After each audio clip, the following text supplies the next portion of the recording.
Hello viewers, welcome back to another video. हमने start किया था topic quadrilaterals chapter 8 class 9 maths. आज हम ले रहे हैं प्रॉपर्टीज़ ऑफ द पैरेललोग्राम की प्रॉपर्टीज़। अगर आपके पास ए बी सी डी कोई पैरेललोग्राम है, पॉइंट ए को सी से ज्वाइन करेंगे तो वो बनाता है डायगोनल।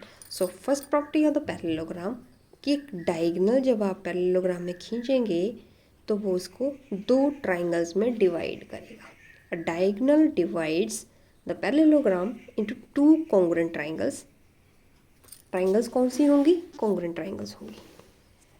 ए बी सी डी मैंने पैरेललोग्राम ड्रॉ किया है। ए सी इसका डायगोनल है। येलो पार्ट और ब्लू पार्ट बता रहा है दो ट्राइंगल्स जो कि कॉन्ग्रुएंट हैं। Triangle A B C is congruent to triangle C D A. और ये आप प्रूव भी कर सकते हो, जैसे यहाँ पे ये वाला एंगल जो है वो इस एंगल के इक्वल होगा और ये एंगल जो होगा वो इक्वल होगा इस एंगल के। इनको हम कौन से एंगल बोलते हैं? ये हमने किया था चैप्टर नंबर 6 में। ये है alternate angles, pair of the alternate angles. इस तरह से दो पैरेलल लाइंस होगी, कोई ट्रांसवर्सल कट करेगी, तो इस तरह से जो एंगल बनेंगे वो इक्वल होंगे, अल्टरनेट एंगल होंगे। तो दो ट्राइंगल्स के दो चीज़ें सेम है। और तीसरी चीज़, ये साइड ए सी डायगोनल जो है वो कॉमन है, तो यहाँ पे आपकी कॉन्ग्रुएंसी आ जाएगी angle side angle, angle side angle, angle side angle. तो इसकी वजह से दोनों ट्राइंगल्स क्या होंगी? कॉन्ग्रुएंट होगी। नाउ इसका सेकंड पार्ट, इसकी प्रॉपर्टीज़ क्या है? Theorem number 8.2। थ्योरम 8.2 में in a parallelogram opposite sides are equal. अगर पैरेललोग्राम होगी आपकी तो उसमें अपोजिट साइड क्या होंगी? इक्वल होंगी। चाहे तो आप मेज़र कर लें, इसकी अपोजिट साइड्स क्या आएंगी? इक्वल। क्योंकि कॉन्ग्रुएंट ट्राइंगल्स तो ऑलरेडी हैं, तो by C P C T उनके कॉरस्पॉन्डिंग पार्ट क्या होंगे? सेम होंगे। तो सेकंड प्रॉपर्टी इज अपोजिट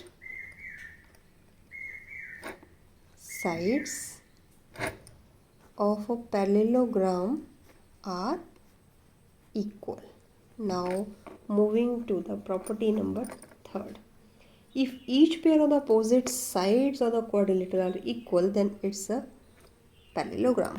अगर opposite side जो होगी, पेयर जो होगा अपोजिट साइड्स का, वो इक्वल होगा, ये वाली साइड इसके बराबर, ये वाली साइड इसके बराबर, तो डेफिनेटली वो क्या होगी? एक पैरेललोग्राम। अब इसमें देखो क्या करेंगे आप, क्योंकि इसमें आपकी अपोजिट साइड्स जो है वो इक्वल दी गई हैं। ये है आपकी पैरेललोग्राम, ये वाली अपोजिट साइड्स जो है वो इक्वल हैं। डायगोनल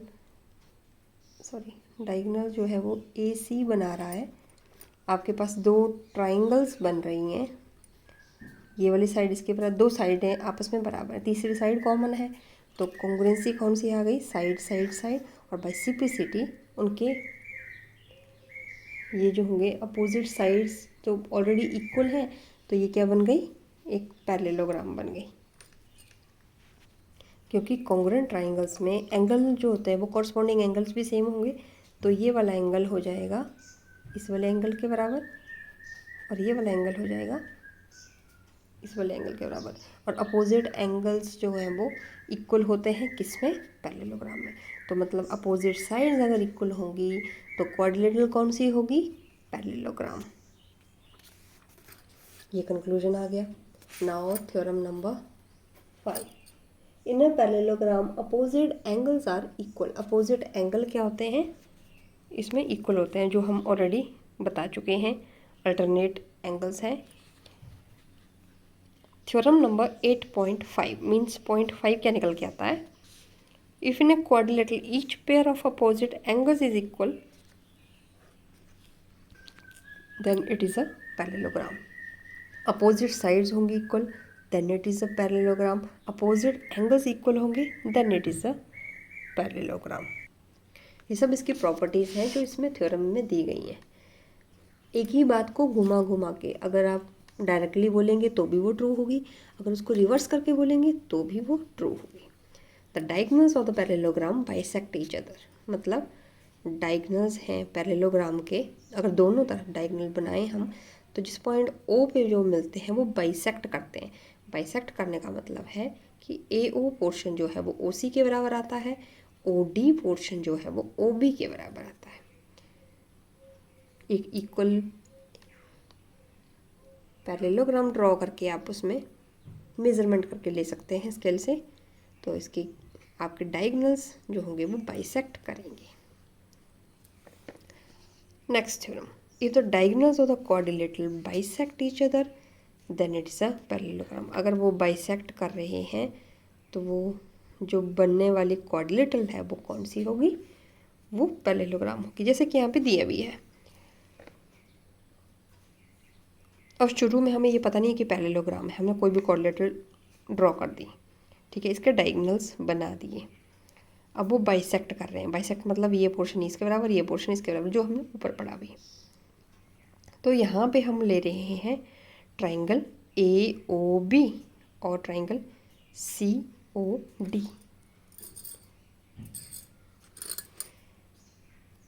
एक तो हम ये वाले ट्राइंगल ले रहे हैं ए ओ बी, और दूसरी ले रहे हैं सॉरी सी ओ डी ले रहे हैं, क्योंकि अब ये दोनों क्यों ली वो भी हम इसका एक्सप्लेन करते हैं आपको।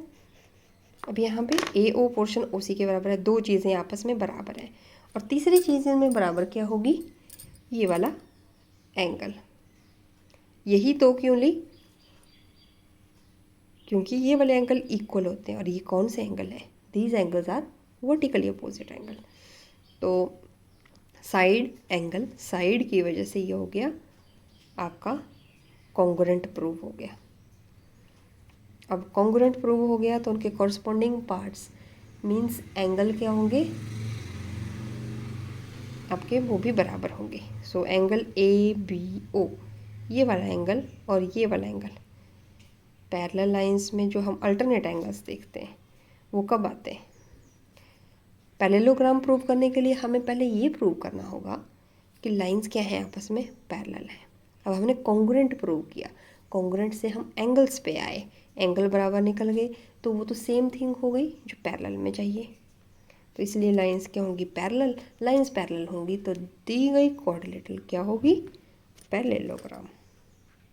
अभी तो जस्ट हमने एज ए होल सारी प्रॉपर्टीज़ को देखा।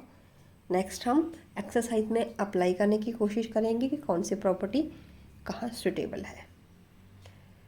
सो आज के लिए इतना ही, थैंक्स फॉर वॉचिंग, मिलते हैं नेक्स्ट वीडियो में।